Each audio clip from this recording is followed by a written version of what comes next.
ನಮಸ್ಕಾರ ಸ್ನೇಹಿತರೆ, ನೋಡಿ ಇವತ್ತು ಬಂದಿರೋಂಥ ಜಾಗ 5 ಎಕರೆ ಜಾಗ. ಒಳ್ಳೆ ತುಂಬ ಚೆನ್ನಾಗಿದೆ. ಇದೇ ಪಕ್ಕದಲ್ಲಿ ಕೆರೆ ಇದೆ, ಲೇಕು. ಈ ಲೇಕ್ಗೆ ಈ ರಸ್ತೆಗೆ ಇರುವಂಥ ಊರಿಂದ 1 ಕಿಲೋಮೀಟ್ರು ಒಂದು 10 ತೆಂಗಿನ ಮರನೂ ಸೇರ್ಕೊತ್ತೆ ಹಿಂದೆಗಡೆ. ಇದು ನೋಡಿ ಈ ಫೆನ್ಸ್ ಕಲ್ಲು ಹಾಕಿದ್ದಾರೆ ನೋಡಿ, ಅಲ್ಲಿಂದ ಈ ಉತ್ತಿರೋದೆಲ್ಲ ಸೇರಿಕೊಂಡು ಇಲ್ಲಿಗೆ ದೇವಸ್ಥಾನ ಪಕ್ಕದಲ್ಲೇ ಇದೆ. ಜನರಲ್ ಪ್ರಾಪರ್ಟಿ, ಲೀಗಲ್ ಆಗಿದೆ ಡಾಕ್ಯುಮೆಂಟು. ಬೆಂಗಳೂರಿಂದ ಇಲ್ಲಿಗೆ 155 ಕಿಲೋಮೀಟ್ರ್ ಆಗುತ್ತೆ. ಮೈಸೂರಿಂದ 90 ಕಿಲೋಮೀಟ್ರ್ ಆಗುತ್ತೆ. ಹನೂರಿಂದ ಒಂದು 10 ಕಿಲೋಮೀಟ್ರ್ ಆಗುತ್ತೆ. ಇಲ್ಲಿ ಒಂದು ಡ್ಯಾಮ್ ಇದೆ, ಜಿಪುರ ಡ್ಯಾಮ್ ಹತ್ರನೇ ಇರೋದು. ತುಂಬ ಚೆನ್ನಾಗಿದೆ ಜಮೀನು, ಬ್ಯೂಟಿಫುಲ್ ಆಗಿದೆ ನೋಡಿ. ಅಲ್ಲಿ ಬೆಳ್ಳುಳ್ಳಿ ಅರಿಶಿನ ಎಲ್ಲ ಹಾಕಿದ್ದಾರೆ.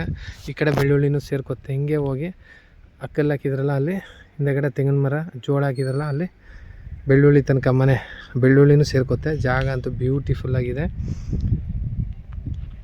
ಸ್ವಲ್ಪ ರೆಡ್ಡು ಬ್ಲ್ಯಾಕ್ ಮಿಕ್ಸ್ ಇದೆ ಮುಂದಗಡೆ, ಹಿಂದೆಗಡೆ ಎಲ್ಲ ರೆಡ್ಡು ಮಣ್ಣು, ಪ್ಯೂರ್ ರೆಡ್ ಅಲ್ಲ, ಸ್ವಲ್ಪ ಹಿಂಗೇ.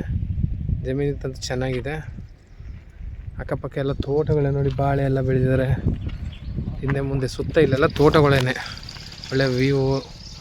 ಮಳೆಗಾಲದಲ್ಲಿ ಇವಾಗ ನೀರು ಬಂದರೆ ಡ್ಯಾಮಿಂದ ಇಲ್ಲಿ ನೀರು ತುಂಬಿಸ್ತಾರೆ. ಲೇಕೆಲ್ಲ ಪಕ್ಕದಲ್ಲಿದೆ, ವಿಲೇಜು ನಿಯರ್ ಇದೆ. ಇವರು 32 ಲಕ್ಷ ಹೇಳ್ತಾರೆ ಫರ್ ಏಕರು. ಸ್ಲೈಟ್ಲಿ ನೆಗೋಷಿಯಬಲ್ ಇದೆ. 5 ಎಕರೆ ಜಮೀನು. ಇಲ್ಲಿ ತನಕ ಬರುತ್ತೆ, ಈ ಕಲ್ಲು ತನಕ. ಈ ಟೊಮೊಟೊ ಹಾಕಿದ್ದಾರೆ, ಇದು ಬಿಟ್ಟು ಇದೇ ರಸ್ತೆ. ಸುತ್ತ ತೆಂಗಿನ ಮರಗಳು ಇರೋದೆಲ್ಲ ಸೇರ್ಕೊತ್ತೆ. ಅಕ್ಕಪಕ್ಕ ತೋಟದ ಮನೆಗಳು. ಒಳ್ಳೆ ಲೊಕೇಶನ್ಲಿದೆ.